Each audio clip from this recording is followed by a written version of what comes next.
Welcome to the Runetech Archives. Book 1, Bronze and Blood. Chapter 12, Shadows and Struggle. Footsteps above us. Heavy, deliberate. Not the casual shuffle of maintenance or the clip pace of a crime scene cleanup crew. At least 6 of them. The floorboards groaned under the weight. Voices followed. Low, sharp words muffled by distance but unmistakably tense. Not conversation. Orders. Callen and I locked eyes. The scene had already been combed through, tagged, and bagged, which meant whoever was up there wasn't the police. That left 2 options, and neither would be happy to see us. Something in the room tightened, that warning breath the world takes before everything goes sideways. And it snapped into place. That feeling in my gut when I stepped through the warehouse door. Runes. Had to be. Etched along the frame where we didn't think to look. Where I didn't think to look. We didn't just break in. We announced ourselves. And now the hunter had come calling. Anger surged through me, hot and stupid. How did I miss that? I should have checked for any sign of a ward on the frame, anything at all hinting someone had laid a trap there.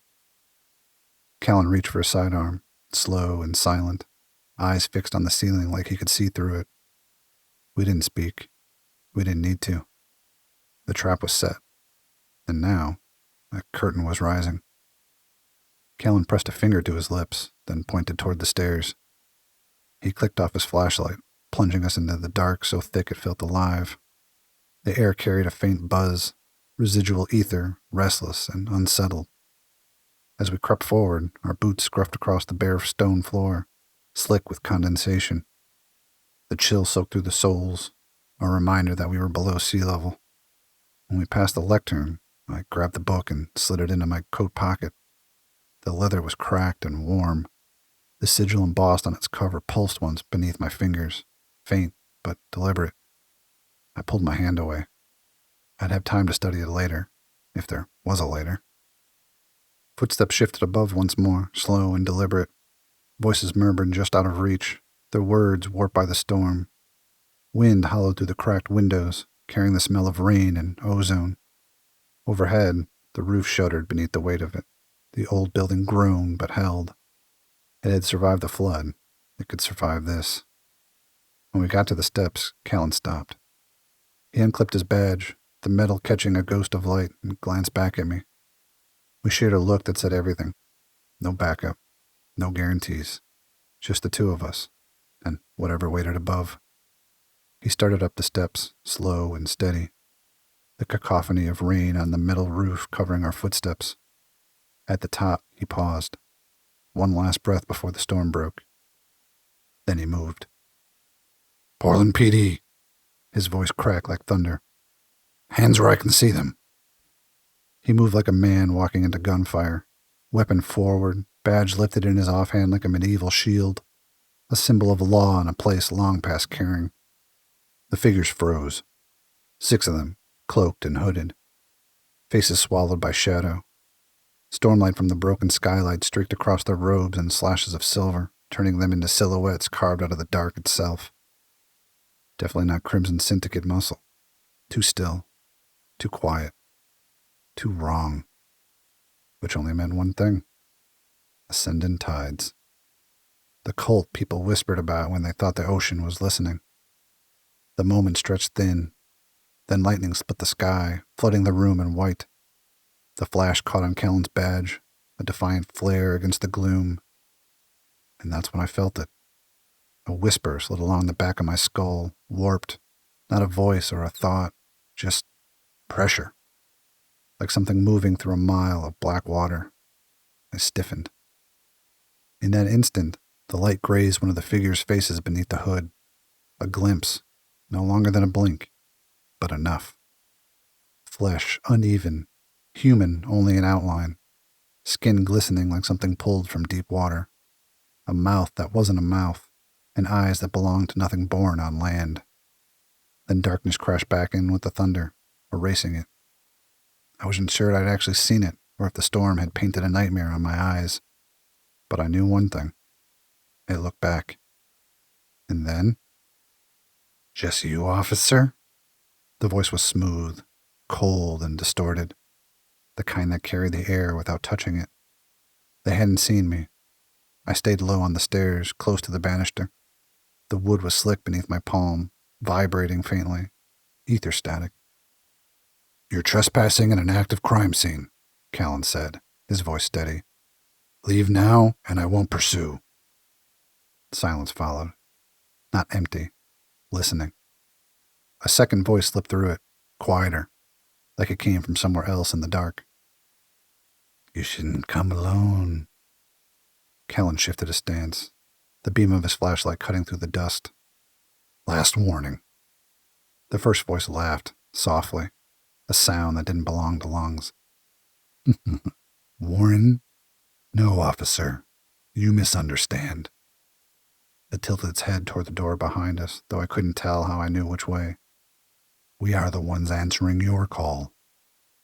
The words crawled under my skin. Ether thrummed faintly through the banister, the same rhythm I'd felt on the door when we came in. They hadn't followed us here. We shook the web, letting them know we'd arrived, and they came to see who was caught in it. Outside, the wind rose to a howl. The dark sky pressed down like a living thing. Rain hammered on the roof, nails on tin, and somewhere deep in the warehouse something groaned back. Lightning flared again. In that instant, the figure on the far left moved. A shimmer, a blur, and something flew. Callen turned, but not fast enough. The blade caught him in the thigh. He gasped, dropped his badge, and went to one knee. His gun fired wild, one flash, one crack, and the far right figure spun to the floor. Then the world broke open. I surged up the last steps and caught Callen before he toppled. His weight hit hard. Solid muscle turned fragile by pain. One of the cloaked figures dragged their wounded comrade behind a stack of old crates, boots scraping across the concrete. The remaining four recovered fast, closing in with eerie precision, their movements sharp and synchronized, as if they moved with one mind. Take the gun, Callen hissed through clenched teeth. I snatched it from his hand, heavy with iron and consequence. Callen, kneeling now, tore the knife from his thigh. Blood spilled over the cracked concrete in dark ribbons, spreading through puddles of rain leaking through the roof. The dagger itself was something worse than steel, wavy, flame-shaped, its grooves filling with the blood like a thirsty thing. The guard was etched with spirals that seemed to move when you weren't looking. A weapon for worship, not war. Even from here I could feel the hum of it. The ether running through it felt twisted, misshapen. He raised it, ready. Footsteps thundered closer, echoing off rusted rafters and sheet metal. I aimed and fired twice. Each shot flared like lightning, deafening in the hollow dark. Both missed. Their cloaks snapped aside like smoke as they dove behind the wreckage. The shadow helping the wounded one, a woman by the sound of her scream, left her behind the crate and headed for us. I fired twice more. One round sparked off a steel beam, the other caught his leg. He dropped, vanishing behind the debris. 2 down, 4 left. Callen staggered upright, knife still in hand. We need to get the hell out of here, he growled. You've only got 1 shot left. I looked at the gun. Standard issue revolver. 6 rounds. He was right. Even injured, the remaining cultists regrouped fast. Their cloaks whispered as they moved. Too calm, too deliberate. Somewhere in the rafters, the storm whistled through broken panes, making the whole warehouse moan like it was alive. I scanned the room. Salvation gleamed in the dark. A chain on a side door, caught in a lightning flash like a lighthouse signal through fog. There, I shouted, pointing. Go, Callen barked. Not without you. I shoved him ahead. He half limped, half ran for the door. As I followed, something glinted on the floor. His badge, blood-smeared, reflecting the brief flash of lightning. I scooped it up as I ran. Leave no man, or his honor, behind. Don't let them leave, someone roared. I looked back. The remaining figures were closing in, blades drawn. Their steel caught the stormlight and turned it into black fire. The door was chained shut. Callen slammed into it. Rust flaked off like old scabs. He jammed the dagger between 2 links and wrenched with everything he had left. Sparks jumped where the strange metal met the chain. I raised the revolver, aimed, and pulled the trigger. The bullet struck concrete. I pulled again. Then, click. Empty. "They're out of ammo," the lead figure shouted. "Push forward." A grunt, a metallic shriek, and the chain snapped. Callen flung the door open. The storm greeted us like a living beast. Rain came down in sheets, hammering the corrugated roof and spilling through the broken skylights inside. "Go!" Callen yelled. We ran into the chaos. I slammed the door behind us and braced against it. To the left, a rusted dumpster sat half buried in trash and rainwater. Callen threw his weight against it, trying to push it in front of the door. His injured leg nearly gave out, blood mixing with the runoff. I joined him, shoulder to shoulder. Together we shoved it into place as the first impact slammed against the other side. The door rattled but held. We didn't wait to see if it would last. We ran. Callen's arm over my shoulder, both of us half blind in the downpour. The rain came sideways, stinging like grit. Water surged around our boots, black with sludge and runoff. Every step was a fight. The alley bent, funneled the storm through its gusts that hollowed like sirens. Then, through the blur, Callen's patrol car. Its lights were dead, the faint red roof light barely visible under the sheets of rain. "You're driving," Callen grunted, tossing me his keys. I caught them and got him into the passenger seat. He groaned as he settled, leaving a red smear across the door. I rounded the hood, slid into the driver's seat, and tossed him the revolver. He caught it one hand, grimacing. I jammed the key into the ignition. Nothing. "Oh, come on!" I slammed my paw on the wheel and tried again. The engine coughed, shuddered, then roared to life like something being resuscitated.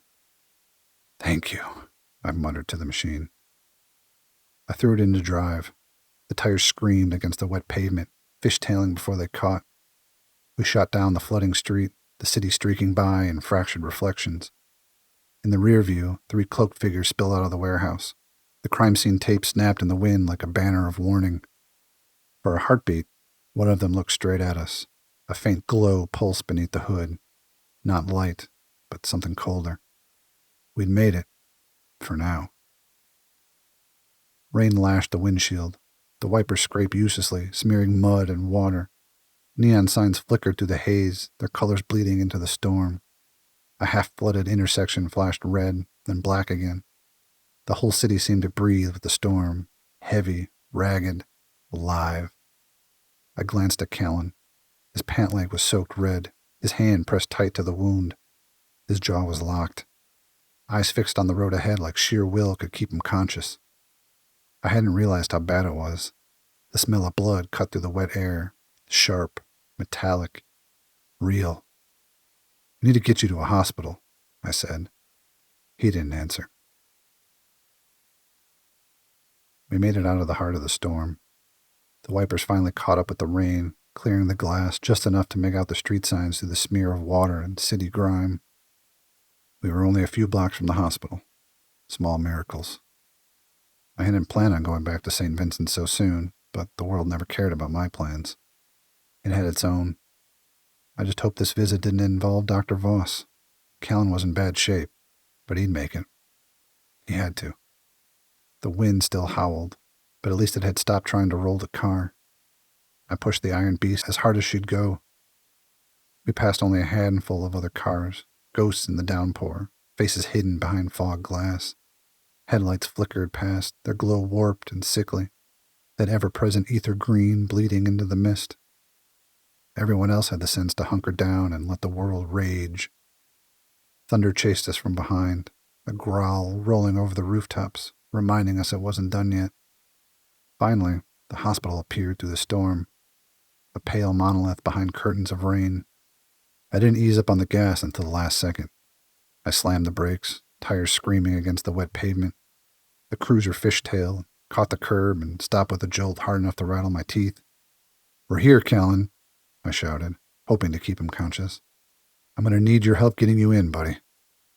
He nodded, eyes still closed, face gray. I threw my door open and ran around the front.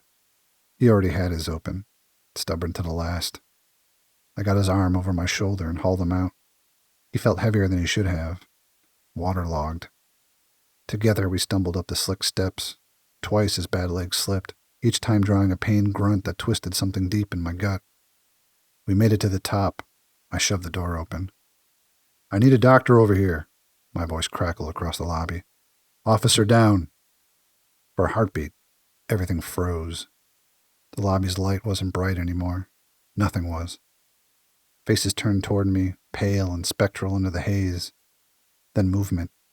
2 nurses rushed over, the same no-nonsense one from earlier among them. Another one appeared with a wheelchair, rolling fast from the corner. Together we got Callen into it. "What happened?" she demanded, eyes wide as she saw his leg. "He was stabbed," I said between breaths.